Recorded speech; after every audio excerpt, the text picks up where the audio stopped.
So in this video, we're gonna pick back up by looking at harmonics with only one fixed endpoint. There is just something I'm going to add to the end of this first slide we were looking at, because I just want to make it clear the difference we've got. So in this video, we were looking at a string with,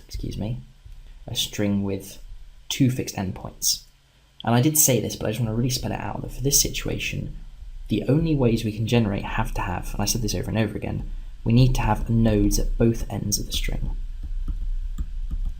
Why do we need that? Well, as I was saying, because the endpoints of the string are fixed, and so we can't have any vibrations.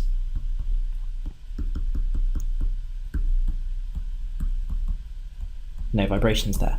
But in this video, we're going to be looking at this different setup. Right, so this different setup, whereas instead of a string, we're going to have an air-filled pipe, for instance, or something else, such as an organ. So one end is closed, but one is open, as I've drawn before. This is an example of the pipe. So now, what are the conditions that we have to have satisfied our endpoints? So before, as I wrote here, we need to have nodes at both ends. The endpoints are fixed because we have no vibrations there.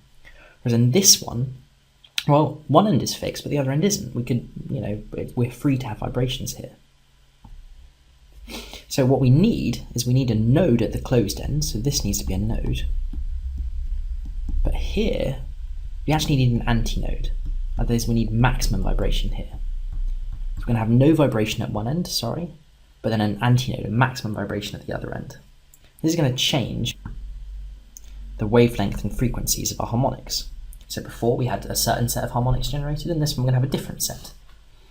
So now we're going to consider a tube of length L. I've written that on there, just so we know this is a tube of length L. And what is the simplest stationary wave, we can excite? What is our fundamental mode? So what's our first harmonic? But that's going to be exciting given that now instead of having a node at one end and an antinode at the other, we need a node at one end and a node at the other. We need a node at one end and an antinode at the other. So let's draw out a wave again and then see what the smallest section of that we can take that has a node at one end and an antinode at the other is. So drawing this wave, that's our equilibrium line. We're going to see that drawing nodes on in black, that's a node, that's a node, that's a node. Let's draw antinodes on in blue. There's an antinode here between the two nodes, and there's also one here. So what's the smallest section of that we could take to create this wave here?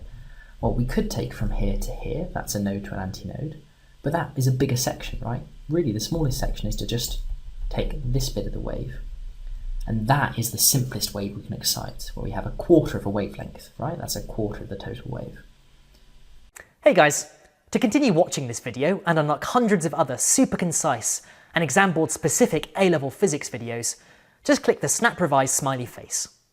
Join me today, and together let's make A-level physics a walk in the park.